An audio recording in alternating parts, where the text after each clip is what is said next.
Good morning dear students. ഇന്നത്തെ ക്ലാസ്സിൽ discuss ചെയ്യുന്നത് ഇൻകം ടാക്സിൻ്റെ 2021 ക്വസ്റ്റ്യൻ പേപ്പറാണ്. ഓൾറെഡി നമ്മൾ 2019 20 ഡിസ്കസ് ചെയ്തിരുന്നു. ആ വീഡിയോ കണ്ടിട്ടില്ലാത്തവർ ആ വീഡിയോ കാണുക. കാരണം ഒരുപാട് ക്വസ്റ്റ്യൻസ് വീണ്ടും അതിൽ നിന്ന് റിപ്പീറ്റ് ചെയ്ത് വരുന്നുണ്ട്. First question, who is an assessee in default? Assessee in default 2019 question ആണ്. 2024 റിപ്പീറ്റ് ചെയ്ത് ചോദിച്ചിട്ടുണ്ട്. അസസി ഇൻ ഡീഫോൾട്ട് എന്ന് പറഞ്ഞു കഴിഞ്ഞാൽ ഒരു പേഴ്സൺ ടാക്സ് അടയ്ക്കാതിരിക്കുകയോ അതേപോലെ തന്നെ ഇൻകം ടാക്സ് റിട്ടേൺ ഫയൽ ചെയ്യാതിരിക്കുകയോ ടാക്സ് ഒബ്ലിഗേഷൻസ് പ്രോപ്പറായിട്ട് ചെയ്യാതിരിക്കുകയോ ചെയ്തു കഴിഞ്ഞാൽ അദ്ദേഹത്തിന് അസസി ഇൻ ഡീഫോൾട്ട് എന്ന് വിളിക്കാം. Next question, what is agricultural income? Agricultural income means any rent or revenue derived from land which is used for agricultural purpose. Agricultural purpose-ന് വേണ്ടിയിട്ട് ഉപയോഗിക്കുന്ന ലാൻഡിൽ നിന്ന് ലഭിക്കുന്ന rent. Second, income derived from such land by agricultural operations. അതായത് agriculture products produce ചെയ്യുകയും അത് sale ചെയ്യുകയും ചെയ്യുമ്പോൾ ലഭിക്കുന്ന income. Third item, income derived from saplings or seedlings grown in A nursery. അതായത് അഗ്രികൾച്ചർ നഴ്സറിയിൽ വിൽക്കുന്ന തൈകളിൽ നിന്ന് ലഭിക്കുന്ന വരുമാനം. Next, income derived from farm ഹൗസിൽ നിന്ന് ലഭിക്കുന്ന വരുമാനം. അങ്ങനെ 4 കാര്യങ്ങളാണ് അഗ്രികൾച്ചർ ഇൻകമായിട്ട് ട്രീറ്റ് ചെയ്യുന്നത്. ഒന്നാമത്തേന്ന് പറയുന്നത് അഗ്രികൾച്ചറൽ പർപ്പസിന് വേണ്ടിയിട്ട് യൂസ് ചെയ്യുന്ന ലാൻഡിൽ നിന്ന് ലഭിക്കുന്ന റെൻറ്റ്. സെക്കൻഡ് എന്ന് പറഞ്ഞു കഴിഞ്ഞാൽ അഗ്രികൾച്ചറൽ ഓപ്പറേഷൻസ്, അതായത് അഗ്രികൾച്ചർ പ്രോഡക്ട്സ് പ്രൊഡ്യൂസ് ചെയ്യുകയും സെയിൽ ചെയ്യുകയും ചെയ്യുമ്പോൾ ലഭിക്കുന്ന ഇൻകം. മൂന്നാമത്തേന്ന് പറഞ്ഞു കഴിഞ്ഞാൽ നഴ്സറിയിൽ വിൽക്കുന്ന തൈകൾ, അതായത് സാപ്ലിങ്സ് ആൻഡ് സീഡ്ലിങ്സ് നിന്ന് ലഭിക്കുന്ന വരുമാനം. നാലാമത്തേത് income derive from farm house. Third question, who is an ordinary resident? 2019 question പേപ്പറിൽ എസ് ആയിട്ട് ചോദിച്ച ക്വസ്റ്റ്യനാണ് residential status. Residential status explain ചെയ്തപ്പോൾ ഞാൻ പറഞ്ഞതാണ് ഓർഡിനറി റെസിഡൻ്റ് എന്ന് പറഞ്ഞു കഴിഞ്ഞാൽ എന്താണെന്നുള്ളത്. റെസിഡൻഷ്യൽ സ്റ്റാറ്റസ് ഡിറ്റർമിൻ ചെയ്യുന്നത് 2 കണ്ടീഷൻസിൻ്റെ അടിസ്ഥാനത്തിലാണ്. അതായത് ബേസിക് കണ്ടീഷൻസും അഡീഷൻ കണ്ടീഷൻസും. ബേസിക് കണ്ടീഷൻസിൽ ഏതെങ്കിലും ഒന്ന് സാറ്റിസ്ഫൈ ചെയ്യുകയും കൂടാതെ 2 അഡീഷണൽ കണ്ടീഷൻസും സാറ്റിസ്ഫൈ ചെയ്തിട്ടുണ്ടെങ്കിൽ ആ വ്യക്തിയെ റെസിഡൻറ്റ് ആൻഡ് ഓർഡിനറി റെസിഡൻ്റ് എന്ന് പറയും. Next, what are the deductions allowed from gross salary under section 16? അതായത് ഗ്രോസ് സാലറിയിൽ നിന്ന് ഉള്ള ഡിഡക്ഷൻസ് ഏതൊക്കെയാണെന്നാണ് ചോദിച്ചിരിക്കുന്നത്. 3 കാര്യങ്ങളാണ് മെയിനായിട്ട് വരുന്നത്. സ്റ്റാൻഡേർഡ് ഡിഡക്ഷൻ 75,000 ആണ് ഇപ്പോൾ വരുന്നത്. Second, entertainment allowance. Third, professional tax. ഈ 3 ഐറ്റംസ് ആണ് സാലറിയിൽ നിന്ന് നമ്മൾ ഡിഡക്റ്റ് ചെയ്യുന്നത്. Next question, give a list of fully exempted allowances. അതായത് ടാക്സ് എക്സംഷനുള്ള അലവൻസുകൾ ഏതൊക്കെയാണെന്നുള്ളതാണ്. Allowance paid to government employees abroad. അതായത് എബ്രോഡ് വർക്ക് ചെയ്യുന്ന ഗവൺമെൻറ് എംപ്ലോയീസിന് നൽകുന്ന അലവൻസിന് എക്സംഷൻ ഉണ്ട്. Next, allowance paid to UNO employees. UNO എംപ്ലോയീസിന് നൽകുന്ന അലവൻസിന് എക്സംഷൻ ഉണ്ട്. മൂന്നാമത്തേത്, allowance paid to judges of high court and supreme court. Supreme കോർട്ടിലെയും അതേപോലെ ഹൈക്കോർട്ടിലെയും ജഡ്ജസിന് നൽകുന്ന അലവൻസ്, ഇതിനും എക്സംഷൻ ഉണ്ട്. ഈ സുപ്രീം കോർട്ടിലെയും അതേപോലെ ഹൈക്കോർട്ടിലെയും ജഡ്ജസിന് നൽകുന്ന അലവൻസിന് പറയുന്ന മറ്റൊരു പേരാണ് സംച്വറി അലവൻസ്. നാലാമത്തേത്, compensatory allowances. Next question, write a short note on the tax treatment of children education allowance, children hostel allowance. Repeated question ആണ്, ഓൾറെഡി എക്സ്പ്ലെയിൻ ചെയ്തതാണ്. ചിൽഡ്രൻ എഡ്യൂക്കേഷൻ അലവൻസിന് എക്സംഷൻ ലഭിക്കുന്നത് ഒന്നിൽ actual amount received per child or ₹100 per child. അതായത് ഒരു കുട്ടിക്ക് 100 രൂപ എന്ന നിരക്കിൽ മാക്സിമം 2 കുട്ടികൾക്കാണ് എക്സംഷൻ ലഭിക്കുന്നത്. ഹോസ്റ്റൽ അലവൻസ് ആണെങ്കിൽ actual amount received or ₹300 per child up to maximum 2 children. അതായത് ഒരു കുട്ടിക്ക് 300 രൂപ നിരക്കിൽ 2 കുട്ടികൾക്ക് വരെയാണ് എക്സംഷൻ ലഭിക്കുന്നത്. Next question, what is fair rental value? Fair rental value means the rent charged on similar type of property located in the same locality. Income from house property ഹെഡിലാണ് FRV calculate ചെയ്യുന്നതിനെ പറ്റി നമ്മൾ പഠിച്ചത്. FRV എന്ന് പറഞ്ഞു കഴിഞ്ഞാൽ നമ്മുടെ house പ്രോപ്പർട്ടിയുടെ അതേ സിമിലർ നേച്ചറിലുള്ള ഹൗസ് പ്രോപ്പർട്ടിക്ക് നമ്മുടെ ലൊക്കാലിറ്റിയിൽ എത്രയാണോ റെൻറ്റ് ചാർജ് ചെയ്യുന്നത് അതിനെയാണ് ഫെയർ റെൻ്റൽ വാല്യൂ എന്ന് പറയുന്നത്. Next question, what are the conditions of rule 4 to claim unrealised rent? Unrealised rent claim ചെയ്യണമെങ്കിൽ എന്തൊക്കെ കണ്ടീഷൻസ് ആണ് ഫോളോ ചെയ്യേണ്ടതെന്നാണ് പറയുന്നത്. Unrealised rent is the rent not paid by the tenant in a particular financial year. അതായത് ഒരു റീസണുമില്ലാതെ tenant നമുക്ക് rent തന്നിട്ടില്ല എങ്കിൽ അതിനെയാണ് അൺറിയലൈസ്ഡ് റെൻ്റ് എന്ന് പറയുന്നത്. ഈ അൺറിയലൈസ്ഡ് റെൻറ്റിന് ഡിഡക്ഷൻ ലഭിക്കുന്നതാണ് ഈ താഴെ പറയുന്ന കണ്ടീഷൻസ് സാറ്റിസ്ഫൈ ചെയ്യുകയാണെങ്കിൽ. കണ്ടീഷൻസ് നോക്കാം. First condition, the tenancy is bona fide. അതായത് ഈ ഒരു ടെനൻസി ബോണഫൈഡ് ആയിരിക്കണം, അതായത് റിയൽ ആയിരിക്കണം അല്ലെങ്കിൽ സത്യസന്ധമായിരിക്കണം. Second, defaulting tenant has vacated or step have been taken to compel him to vacate the property. അതായത് ഡിഫോൾട്ട് വരുത്തിയിട്ടുള്ള ടെനൻറ്റ് ആ പ്രോപ്പർട്ടിയിൽ നിന്ന് വെക്കേറ്റ് ചെയ്തിരിക്കണം, അല്ലെങ്കിൽ അദ്ദേഹം വെക്കേറ്റ് ചെയ്യാൻ വേണ്ടിയിട്ടുള്ള ലീഗലായിട്ടുള്ള കാര്യങ്ങൾ അല്ലെങ്കിൽ നടപടികൾ നമ്മൾ സ്വീകരിച്ചിരിക്കണം. മൂന്നാമത്തേത്, defaulting tenant is not in occupation of any other property of the assessee. എസ്എസ്സിയുടെ മറ്റ് പ്രോപ്പർട്ടിയിലൊന്നും ഈ ഡിഫോൾട്ടിംഗ് ടെനൻറ്റ് ഓക്യുപ്പൈ ചെയ്തിരിക്കാൻ പാടില്ല. നാലാമത്തേത്, assessee has taken all the reasonable step to institute legal proceedings for the recovery of the unpaid rent or satisfies the assessing officer that legal proceeding would be useless. Unpaid rent recover ചെയ്യുന്നതിൻ്റെ ഭാഗമായിട്ട് എല്ലാ നിയമ നടപടികൾ സ്വീകരിക്കുകയും നിയമ നടപടികൾ സ്വീകരിച്ചിട്ടും ഇത് recover ചെയ്യാൻ പറ്റിയിട്ടില്ല എന്നുള്ള കാര്യം അസസിങ് ഓഫീസറിനെ ബോധ്യപ്പെടുത്തുകയും ചെയ്യണം. ഈ പറഞ്ഞിരിക്കുന്ന 4 കണ്ടീഷൻസും ഫുൾഫിൽ ചെയ്യുകയാണെങ്കിൽ ഇൻകം ഫ്രം ഹൗസ് പ്രോപ്പർട്ടിയിൽ ഗ്രോസ് ആനുവൽ വാല്യൂയിൽ നിന്ന് അൺറിയലൈസ്ഡ് റെൻറ്റ് നമുക്ക് ഡിഡക്റ്റ് ചെയ്യാൻ പറ്റും. Next, how is unrealised rent recovered treated for tax purposes? അതായത് അൺറിയലൈസ്ഡ് റെൻറ്റ് റിക്കവർ ചെയ്ത് കഴിഞ്ഞാൽ അതിൻ്റെ ടാക്സ് ട്രീറ്റ്മെൻറ്റ് എങ്ങനെയാണെന്നാണ് ചോദിച്ചിരിക്കുന്നത്. എന്തെങ്കിലും അരിയറോ അൺറിയലൈസ്ഡ് റെൻറ്റോ ഉണ്ടെങ്കിൽ ആ റെൻറ്റ് നമുക്ക് പിന്നീട് ഏതെങ്കിലും വർഷം ലഭിച്ചിട്ടുണ്ടെങ്കിൽ അത് ആ വർഷത്തെ ഇൻകമായിട്ട് ട്രീറ്റ് ചെയ്യുകയും, അതായത് ഇൻകം ഫ്രം ഹൗസ് പ്രോപ്പർട്ടി ആയിട്ട് ട്രീറ്റ് ചെയ്യുകയും അതിൽ നിന്ന് 30% സ്റ്റാൻഡേർഡ് ഡിഡക്ഷൻ ലെസ് ചെയ്യുകയും ചെയ്യണം. Next question, define the term business.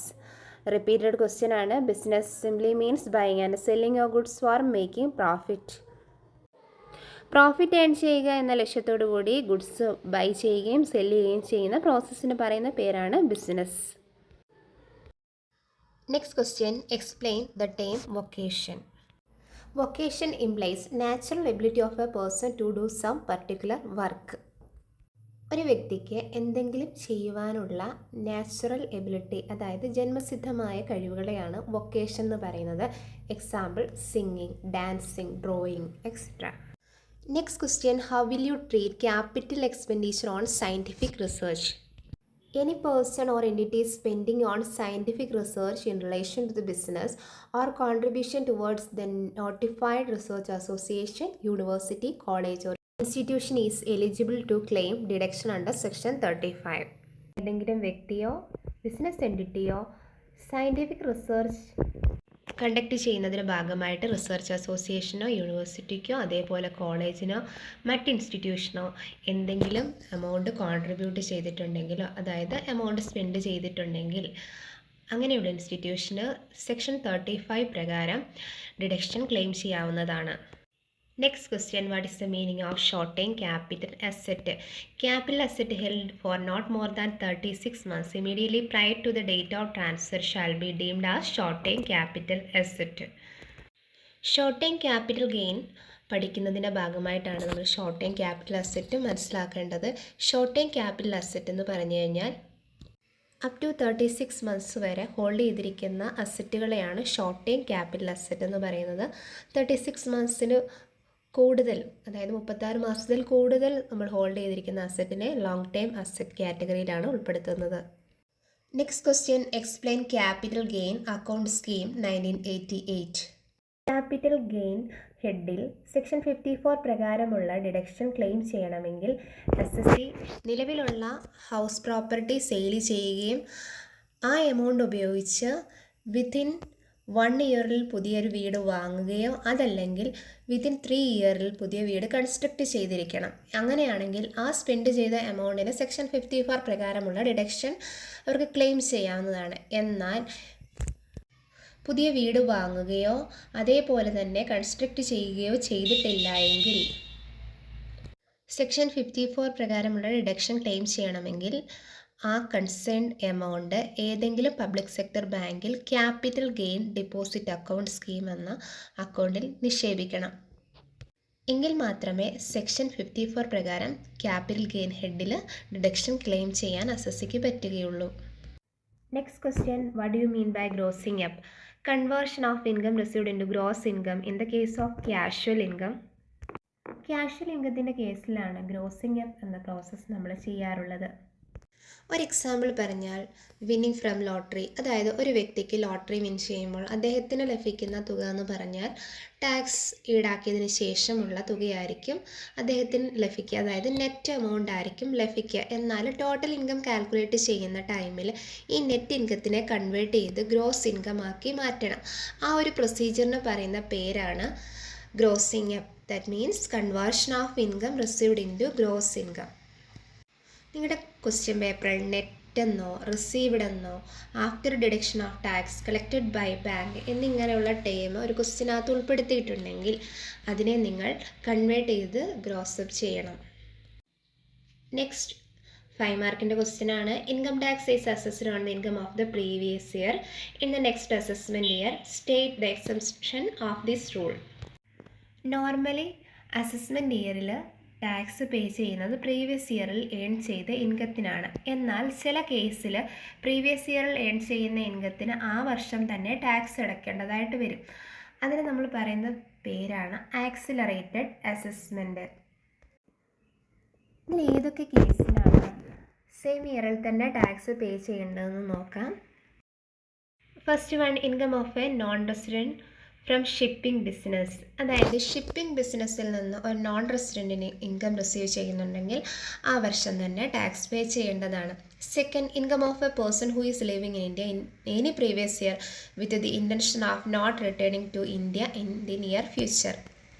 അതായത് ഒരു വ്യക്തി ഇന്ത്യയിൽ നിന്ന് മറ്റൊരു വിദേശ രാജ്യത്തേക്ക് പോവുകയാണ്, അതായത് നിയർ ഫ്യൂച്ചറിലൊന്നും അദ്ദേഹം തിരിച്ച് ഇന്ത്യയിലേക്ക് വരുന്നില്ല എന്നൊരു ഉദ്ദേശത്തോടു കൂടിയാണ് അദ്ദേഹം പോകുന്നതെങ്കിൽ ഇവിടെ ടാക്സ് പേ ചെയ്തിട്ട് വേണം അദ്ദേഹം പോകാൻ. Next, income of an AOP or BOI formed for a short duration. അതായത് ഷോർട്ട് പീരീഡിലേക്ക് ഫോം ചെയ്തിട്ടുള്ള AOP അതേപോലെ BOI ഇവരുടെ ഇൻകത്തിനും അതാത് ഇയറിൽ തന്നെ ടാക്സ് അടയ്ക്കേണ്ടതാണ്. Next, if an assessee is likely to transfer his property to avoid tax. അതേപോലെ തന്നെ ഒരു വ്യക്തി അദ്ദേഹത്തിൻ്റെ പ്രോപ്പർട്ടി ടാക്സ് അവോയ്ഡ് ചെയ്യാൻ വേണ്ടിയിട്ട് ട്രാൻസ്ഫർ ചെയ്യാൻ ശ്രമിക്കുന്നുണ്ടെങ്കിൽ അദ്ദേഹവും ടാക്സ് ആ സെയിം ഇയറിൽ തന്നെ പേ ചെയ്തിരിക്കണം. ഒന്നുകൂടി പറയാം, ഷിപ്പിംഗ് ബിസിനസ് ചെയ്യുന്ന നോൺ റെസിഡൻറ്റ്. സെക്കൻഡ് പറയുന്നത് ഒരു വ്യക്തി ഇന്ത്യയിൽ നിന്ന് പോവുകയാണ്, അതായത് നിയർ ഫ്യൂച്ചറിലൊന്നും അദ്ദേഹം ഇന്ത്യയിലേക്ക് തിരിച്ചു വരുന്നില്ല എങ്കിൽ അദ്ദേഹം ടാക്സ് അടച്ചിട്ട് വേണം പോകാൻ. അതേപോലെ തന്നെ AOPയും BOIയും ഷോർട്ട് പീരീഡിലേക്കാണ് ഫോം ചെയ്യുന്നതെങ്കിൽ അവർക്ക് ലഭിക്കുന്ന ഇൻകത്തിനും അതാത് സെയിം ഇയറിൽ തന്നെ ടാക്സ് പേ ചെയ്യണം. അതേപോലെ തന്നെ ഒരു വ്യക്തി അദ്ദേഹത്തിൻ്റെ പ്രോപ്പർട്ടി ടാക്സ് അവോയ്ഡ് ചെയ്യാൻ വേണ്ടിയിട്ട് ട്രാൻസ്ഫർ ചെയ്യുന്നുണ്ടെങ്കിൽ അദ്ദേഹവും ടാക്സ് സെയിം ഇയറിൽ തന്നെ പേ ചെയ്തിരിക്കണം. നെക്സ്റ്റ് ക്വസ്റ്റ്യൻ റിപ്പീറ്റഡ് ക്വസ്റ്റ്യൻ ആണ്. Which are the income from house property totally exempt from tax? ഏതൊക്കെ ഇൻകത്തിനാണ് ഹൗസ് പ്രോപ്പർട്ടി ഹെഡിൽ എക്സംഷൻ ഉള്ളതെന്ന് നോക്കാം. First one, income from farm house connected with agriculture. കൃഷിയുമായിട്ട് ബന്ധപ്പെട്ട് നടത്തുന്ന ഫാം ഹൗസിന് എക്സംഷൻ ഉണ്ടായിരിക്കും. Second, annual value of 1 palace of ex Indian ruler. അതായത് എക്സ് ഇന്ത്യൻ റൂളറുടെ ഏതെങ്കിലും ഒരു പാലസിന്, അതായത് കൊട്ടാരത്തിന് എക്സംഷൻ ഉണ്ടായിരിക്കും. മൂന്നാമത്തെ, income from property used for assessee own business or profession. അതേപോലെ തന്നെ ഒരു പ്രോപ്പർട്ടി അദ്ദേഹത്തിൻ്റെ ബിസിനസ്സിനോ പ്രൊഫഷനോ വേണ്ടിയിട്ടോ യൂസ് ചെയ്യുന്നുണ്ടെങ്കിൽ അതിൽ നിന്ന് ലഭിക്കുന്ന ഇൻകത്തിനും എക്സംഷൻ ഉണ്ടായിരിക്കും. Next, income from 2 self occupied house property. അതായത് 2 സെൽഫ് ഒക്യുപ്പൈഡ് ഹൗസിനും എക്സംഷൻ ഉണ്ടായിരിക്കും. അഞ്ചാമത്തേത് income from house mean for self resident but could not be occupied throughout the previous year on account of his service business or profession at any other place. അതേപോലെ തന്നെ self റെസിഡൻസിന് വേണ്ടിയിട്ട് ഉപയോഗിക്കുന്ന ഒരു വീട്, ആ വീട്ടിൽ ആ വ്യക്തിക്ക് ഒരു വർഷം മുഴുവനായിട്ട് താമസിക്കാൻ പറ്റിയിട്ടില്ല. കാരണം അദ്ദേഹത്തിൻ്റെ ബിസിനസ് അല്ലെങ്കിൽ പ്രൊഫഷൻ, അദ്ദേഹത്തിൻ്റെ ജോലിയുമായിട്ട് ബന്ധപ്പെട്ട് അദ്ദേഹത്തിന് മറ്റൊരു പ്ലേസിലേക്ക് പോകേണ്ടതായിട്ട് വന്നിട്ടുണ്ടെങ്കിൽ അങ്ങനെയുള്ള കേസിലും നമുക്ക് എക്സംഷൻ ലഭിക്കുന്നതാണ്. Next, income from property owned by local authority, political party, trade union, local authority, political party, trade union, charitable trust, hospital, game, sports association, ഇവരൊക്കെ ഓൺ ചെയ്തിരിക്കുന്ന പ്രോപ്പർട്ടിയിൽ നിന്ന് ലഭിക്കുന്ന ഇൻകത്തിനും എക്സംഷൻ ഉണ്ടായിരിക്കും. Next question, explain the meaning of block of asset. Repeated question ആണ്. Block of asset means group of asset for which the rate of depreciation prescribed under the income tax act will B the same. Block of asset എന്ന് പറഞ്ഞു കഴിഞ്ഞാൽ ഒരു group of asset ആണ്. ആ group of അസെറ്റിൽ വരുന്ന അസറ്റ്സുകൾക്കെല്ലാം ഒരേ depreciation ആയിരിക്കും charge ചെയ്യുക. ഡിപ്രീസിയേഷൻ കാൽക്കുലേറ്റ് ചെയ്യുന്ന റിട്ടേൺ ഡൗൺ വാല്യൂ മെത്തേഡിലാണ്. നെക്സ്റ്റ് ക്വസ്റ്റ്യൻ എസ്എ ക്വസ്റ്റ്യൻ ആണ്. 10 മാർക്കിന് വരുന്ന ക്വസ്റ്റ്യൻ ആണ്. How do you determine the annual value of house property? State the deduction that are allowed from annual value for computing the income from house property. Tax under income from house property is not levied on the rent of the property, but it's the capacity of a property to earn income. Such earning capacity is termed as annual value. Income from house property ഹെഡിൽ tax charge ചെയ്യുന്നത് house property റെൻറ്റിൻ്റെ അടിസ്ഥാനത്തിലല്ല, എന്നാൽ ആ ഒരു പ്രോപ്പർട്ടിയുടെ earning കപ്പാസിറ്റിയുടെ അടിസ്ഥാനത്തിലാണ്. ആ ഏണിംഗ് കപ്പാസിറ്റിക്ക് പറയുന്ന പേരാണ് annual value. Which means income from house property of an assessee is computed on the basis of annual value. Annual വാല്യൂവിൻ്റെ അടിസ്ഥാനത്തിലാണ് നമ്മൾ income from house property calculate ചെയ്യുന്നത്. Annual value of a property is determined considering the following factors. Annual value of a property is determined by considering the following factors. താഴെ പറയുന്ന കാര്യങ്ങൾ consider ചെയ്തിട്ട് വേണം നമ്മൾ ആനുവൽ വാല്യൂ നിശ്ചയിക്കാൻ. First one, actual rent. Actual rent means the rent received by the owner from tenant. അതായത് പ്രോപ്പർട്ടിയുടെ ഓണർക്ക് ലഭിക്കുന്ന റെൻറ്റിനെയാണ് ആക്ച്വൽ റെൻ്റ് എന്ന് പറയുന്നത്. Second, municipal rental value. It's a value determined by municipal authorities. Municipal authority ഒരു വീടിന് നിശ്ചയിച്ചിരിക്കുന്ന value ആണ് municipal rental value. ഈ മുനിസിപ്പൽ റെൻ്റൽ വാല്യൂവിൻ്റെ അടിസ്ഥാനത്തിലാണ് മുനിസിപ്പൽ ടാക്സ് പേ ചെയ്യേണ്ടത്. Next, fair rental value. Rent charge on similar type of property. അതായത് നമ്മുടെ പ്രോപ്പർട്ടിയുടെ അതേ നേച്ചറിലുള്ള മറ്റ് ഹൗസ് പ്രോപ്പർട്ടിക്ക് ഈടാക്കുന്ന റെൻറ്റിനെയാണ്, അതായത് ആ ഒരു സെയിം ലൊക്കാലിറ്റിയിൽ ഈടാക്കുന്ന റെൻറ്റിനെയാണ് ഫെയർ റെൻ്റൽ വാല്യൂ എന്ന് പറയുന്നത്. Next, standard rental value. Rent fixed under the rent control act. Rent control act പ്രകാരം ഒരു വീടിന് നിശ്ചയിച്ചിരിക്കുന്ന വാല്യൂവിനെയാണ് സ്റ്റാൻഡേർഡ് റെൻ്റൽ വാല്യൂ എന്ന് പറയുന്നത്. ഈ ഒരു വാല്യൂവിൻ്റെ മുകളിൽ ഒരു വ്യക്തി ഒരിക്കലും വാടക നിശ്ചയിക്കാൻ പാടില്ല. Next, expected rental value. It is the reasonable rent. ഈ പറഞ്ഞിരിക്കുന്ന ടേമുകളൊക്കെ 2 മാർക്കിന് ചോദിച്ചിട്ടുള്ള ടേമുകളാണ്. ഇനി നമുക്ക് ഗ്രോസ് ആനുവൽ വാല്യൂ എങ്ങനെയാണ് കാൽക്കുലേറ്റ് ചെയ്യുന്നതെന്ന് നോക്കാം. Gross annual value equal actual or expected rent which ever is higher. Gross annual value എന്ന് പറഞ്ഞു കഴിഞ്ഞാൽ ആക്ച്വൽ റെൻറ്റും എക്സ്പെക്റ്റഡ് റെൻറ്റും കൂടെ കമ്പയർ ചെയ്യുമ്പോൾ അതിലെ ഹയർ വാല്യൂവിനെയാണ് GAV അല്ലെങ്കിൽ ഗ്രോസ് ആനുവൽ വാല്യൂ ആയിട്ട് നമ്മൾ ട്രീറ്റ് ചെയ്യുന്നത്. ഇനി എക്സ്പെക്റ്റഡ് റെൻറ്റ് എങ്ങനെയാണെന്ന് കണ്ടുപിടിക്കുന്നത് നോക്കാം. Municipal rental value or fair rental value which ever is more or standard rental value which ever is less. അതായത് MRVയും FRVയും കൂടെ കമ്പയർ ചെയ്യുമ്പോൾ അതിലെ ഹയർ വാല്യൂയും അതേപോലെ SRVയും കൂടെ കമ്പയർ ചെയ്യുമ്പോൾ അതിലെ ലെസ് അല്ലെങ്കിൽ ലെസർ വാല്യൂമാണ് എക്സ്പെക്റ്റഡ് റെൻ്റായിട്ട് ട്രീറ്റ് ചെയ്യുന്നത്. ഒന്നുകൂടി പറയാം, MRVയും FRVയും കൂടെ കമ്പയർ ചെയ്യുമ്പോൾ നമ്മൾ അതിലെ ഹയർ വാല്യൂ എടുക്കുക.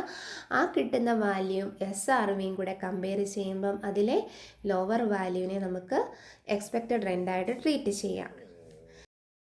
Next, deduction from income from house property. ഹെഡിൽ ഏതൊക്കെ ഐറ്റത്തിനാണ് ഡിഡക്ഷൻ ലഭിക്കുന്നത് നോക്കാം. First one standard deduction section 24A. ഇവിടെ ഞാൻ എക്സ്പ്ലനേഷൻ കൊടുത്തിട്ടില്ല. നെറ്റ് ആനുവൽ വാല്യൂവിൻ്റെ 30% ആണ് സ്റ്റാൻഡേർഡ് ഡിഡക്ഷനായിട്ട് അനുവദിച്ചിരിക്കുന്നത്. Second, interest on capital borrowed. ഇതിൽ തന്നെ 2 കേസ് വരുന്നുണ്ട്. ഇൻട്രസ്റ്റ് ഓൺ ലെറ്റ് ഔട്ട് പ്രോപ്പർട്ടിയും interest on self occupied house property. First case നമുക്ക് നോക്കാം. Interest on let out property, അതായത് നിലവിൽ നമ്മൾ ലെറ്റ് ഔട്ട് ചെയ്തിരിക്കുന്ന പ്രോപ്പർട്ടി പർച്ചേസ് ചെയ്ത സമയത്തോ അല്ലെങ്കിൽ അതിൻ്റെ കൺസ്ട്രക്ഷൻ്റെ ഭാഗമായിട്ടോ റിനോവേഷൻ റിന്യൂവലിൻ്റെയൊക്കെ ഭാഗമായിട്ട് നമ്മൾ ലോൺ എടുക്കുകയും അതിന് കൊടുക്കേണ്ട ഇൻട്രസ്റ്റിന് എക്സംഷൻ ലഭിക്കുന്നതാണ്. The assessee can deduct the whole amount, no maximum limit. അതായത് നൽകേണ്ട ഇൻട്രസ്റ്റിന് മുഴുവൻ തുകയ്ക്കും അസസിക്ക് ഡിഡക്ഷൻ അനുവദിച്ച് നൽകുന്നതാണ്. Second, interest on self occupied property. Self occupied house പ്രോപ്പർട്ടിക്ക് ഹോം ലോൺ എടുത്തിട്ടുണ്ടെങ്കിൽ അതിൻ്റെ ഇൻട്രസ്റ്റിനും ഡിഡക്ഷൻ അനുവദിച്ച് തന്നിട്ടുണ്ട്. അത് 1 അല്ലെങ്കിൽ 2 വീടുകൾക്ക് മാക്സിമം 2 lakhs വരെയാണ് ഡിഡക്ഷൻ അനുവദിച്ച് നൽകിയിരിക്കുന്നത്. എന്നാൽ ഇതിൽ തന്നെ കുറച്ച് കാര്യങ്ങളും കൂടി പറയുന്നുണ്ട്. The capital borrowed before 31/3/1999 the deduction in respect of interest will be limited to 30,000. അതായത് 31/3/1999 മുമ്പാണ് ഈ ലോൺ എടുത്തിരിക്കുന്നതെങ്കിൽ ഇൻട്രസ്റ്റിന് ലിമിറ്റുണ്ട്. 30,000 വരെ മാത്രമേ ക്ലെയിം ചെയ്യാൻ പറ്റുകയുള്ളൂ. Next, interest on housing loan. Housing ലോണിൻ്റെ ഇൻട്രസ്റ്റിനെ നമുക്ക് 2 ആയിട്ട് ക്ലാസിഫൈ ചെയ്യാം. Interest for pre construction period and interest for post construction period.